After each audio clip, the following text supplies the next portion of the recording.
હવે સમાચારમાં આગળ વધીએ અને વાત કરીએ આપણે સમાચારમાં સુરતની તો નીટ યુજી 2026ની પરીક્ષા રદનો મામલો। તો આ તરફ આપણે એક મહત્વના સમાચાર જોઈએ। નીટ યુજી 2026ની પરીક્ષા રદનો મામલો, જેમાં સુરતના નીટ યુજી પરીક્ષા આપનાર વિદ્યાર્થીઓ થયા નાસીપાસ। અમારી મહેનત પાણીમાં ગઈ છે। 2 વર્ષ સુધી કરી હતી મહેનત। વર્ષ 2024માં પણ પેપર લીક થવાની રદ કર્યું હતું। વર્ષ 2024માં પણ પેપર લીક થવાથી રદ કર્યું હતું અને આજે ફરી એકવાર રદ કરવામાં આવ્યું છે। અમે પરીક્ષા પૂર્ણ કર્યા બાદ વેકેશનના મૂડમાં હતા અને હવે ફરી પરીક્ષા આપીએ છીએ કે નહીં તે પણ વિચાર કરવો પડશે। સરકારે આ મામલે ગંભીરતા લેવું જોઈએ। તો આ તરફ આપણે વિસ્તારમાં વાત કરીએ। સુરતમાં જે નીટ યુજી 2026ની પરીક્ષા રદ થઈ છે તેના નિર્ણય બાદ જે સુરતમાં વિદ્યાર્થીઓ ભારે નિરાશાજનક જોવા મળ્યા છે, નિરાશ જોવા મળી રહ્યા છે।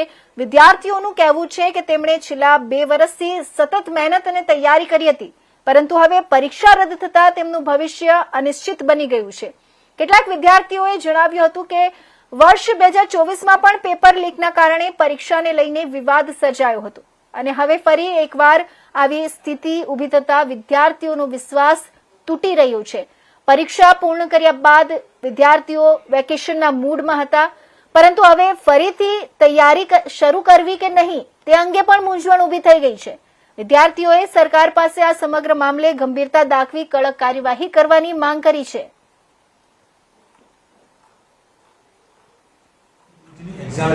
મારું નામ રોહિત કાતરિયા ભગવાનભાઈ।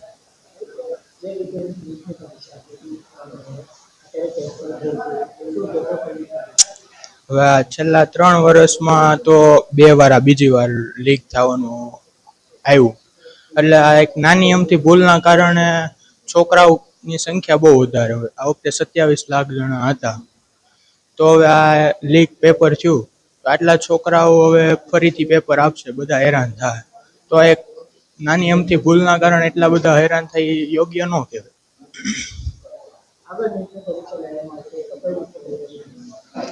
હવે તો તૈયારી તો હવે એટલા સમયમાં તો શું થાય, જે આવડતું હોય એ કરી નાખવાનું, એકવાર રિવિઝન કરીને પેપર આપી દેવાનું। ચોથાણી તેજસ।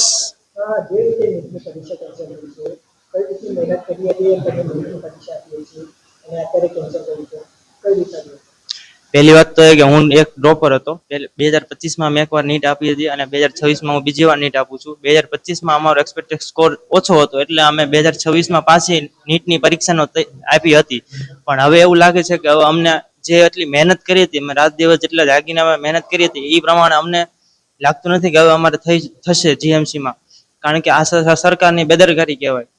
આમાં સરકારનો વાક કહેવાય કે અમારે શું કરશું। હવે અમને એમ લાગે છે કે હવે અમારે ભણવામાં રસ ઉઠી ગયો છે।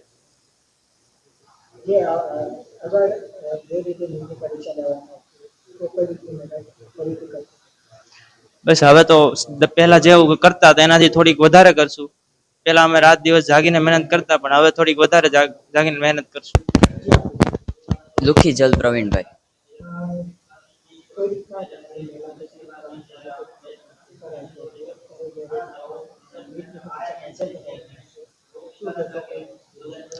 હું 12થમાં સ્ટડી કરતો હતો રેગ્યુલર બેચમાં।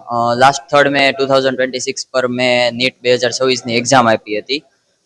એક્ઝામ મેં મારી મહેનત 2 વર્ષ મહેનત કરી અને એ પ્રમાણે જે મને યોગ્ય ફળ મળવાનું હતું એ પ્રમાણે મેં માર્ક્સ અચીવ પણ થવાના જ હતા કે 650+ સ્કોર મેં એક્સપેક્ટેડ કરેલો છે, જેટલા મારા નીટ 2026માં આવવાનો હતો। પરંતુ આજે સમાચાર આવ્યા કે નીટ એક્ઝામ કેન્સલ કરવામાં આવી છે અને હવે રીનીટ એક્ઝામ ગોઠવવામાં આવશે।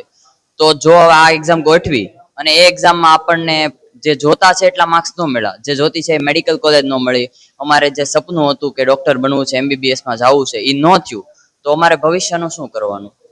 આમાં આપણા ગવર્મેન્ટની પણ બહુ મોટી ભૂલ છે કે લાસ્ટ 3 વર્ષમાં 2 વખત આવું થયું કે પેપર લીક થવાના કેસ બન્યા। તો આપણે ગવર્મેન્ટે પેપર લીક ન થાય તે માટે કે કડક સુરક્ષા વિશે વિચારવું જોઈએ।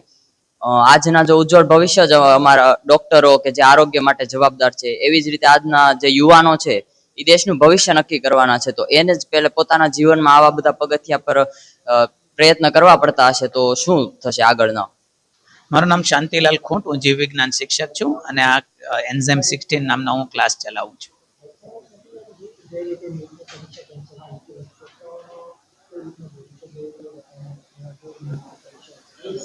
જ્યારે આજે બપોરે સમાચાર મળ્યા કે નીટ એક્ઝામ કેન્સલ થઈ છે ત્યારથી વિદ્યાર્થીઓ હકીકતમાં ખૂબ જ ડિપ્રેસ થયા છે. વારંવાર ફોન આવે છે કે સર આટલી બધી મહેનત કરી હતી, 650 ઉપર માર્ક આવે એમ હતા, હવે અમારે શું નિર્ણય લેવો. એટલે હકીકતમાં વિદ્યાર્થીઓ ખૂબ જ દુઃખી છે.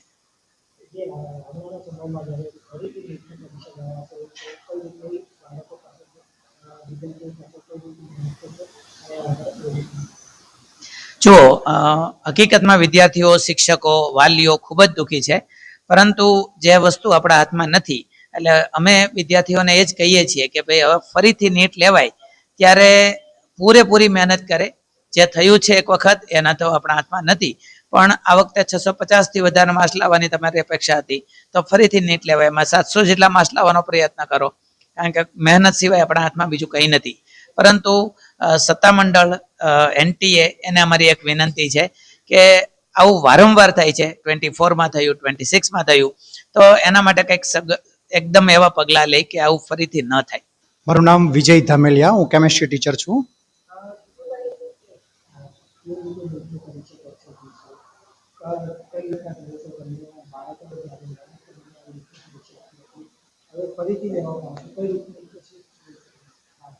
સૌથી પહેલા તો સાહેબ મને નિર્ણય છે ને થોડો જલ્દબાજીમાં લીધો હોય ને એવું લાગી રહ્યું છે, કારણ કે એક વ્યક્તિની ભૂલ 26 લાખ વ્યક્તિઓ કઈ રીતે ભોગવી શકે. કારણ કે આ નિર્ણય છે ને એ બહુ બધા 26 લાખ વ્યક્તિઓ માટે પેઇનફુલ છે. અત્યાર સુધી પેપર તો લીક થતા હતા, પરંતુ એ કયા વ્યક્તિઓ હતા કે જે 20 વર્ષથી ઉપરના હતા. આ 18 વર્ષથી નીચેનો વ્યક્તિ છે જે ભારત પાસે શું શીખીને જશે, જે જીવનના પહેલા પગથિયાની અંદર ઉભેલો છે અને એને જ તે સરકાર તરફથી આવા પ્રકારના ભૂલનો ભોગ બનવો પડે છે. અને આપણે બહુ ઉજ્જવળ ભવિષ્ય અને યંગ યુથ ઇન્ડિયાની વાત કરી રહ્યા છીએ, તો આ વ્યક્તિ ભારત માટે શું સંદેશ લઈને જશે. તો હું આ નિર્ણયને વખોડી કાઢું છું અને ખૂબ ખરાબ નિર્ણય કહી શકાય. 2024માં જે ઘટના બની હતી એ ઘટનાથી એક રાજ્યની અંદર માત્ર સીમિત રાખી અને કામ થયું હતું, તો અહીંયા પણ આ કામ કરવું જોઈએ. CBI છે, આપણી પાસે ઇન્ટેલિજન્સ બ્યુરો છે, તો જે કઈ વ્યક્તિઓ છે એ વ્યક્તિઓને ત્યાં મૂકી અને જે રાજ્યની અંદર લીકેજ થયું છે માત્ર તેને જ પ્રોટેક્ટ કરી અને વ્યક્તિઓને ફરી પાછી નવી એક્ઝામ ગોઠવી શકાય છે. નહીં કે સમગ્ર ભારતમાં અને ખૂબ ઇન્સ્ટન્ટ નિર્ણય આપી દેવાનો કે સમગ્ર ભારત ફરીથી એક્ઝામ આપશે.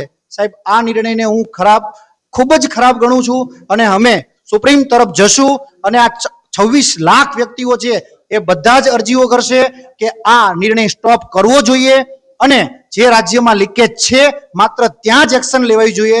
કારણ કે કોઈ છોકરો જે નિર્દોષ છે અમારી પાસે આવીને એમ કહે છે કે સાહેબ મારી શું ભૂલ છે, તમે જણાવો, હું શું જવાબ આપી શકું એને, અથવા ભારત શું જવાબ આપી શકે એને, કે જેને કોઈ લેવા દેવા નથી, રાત દિવસ જેણે મહેનત કરી છે અને જે જાગીને એક્ઝામ આપી છે, અને એ વ્યક્તિ આવીને રડતા રડતા મને એમ સવાલ પૂછે છે કે સર મારી શું ભૂલ હતી. શું મોદી સાહેબ પાસે આનો જવાબ છે? શું કોઈ શિક્ષણ મંત્રી પાસે આનો જવાબ છે? તો આના વિશે દરેક વ્યક્તિ કે સત્તાધીશોએ વિચારવું જોઈએ. ખરેખર આ નિર્ણય ખોટો છે.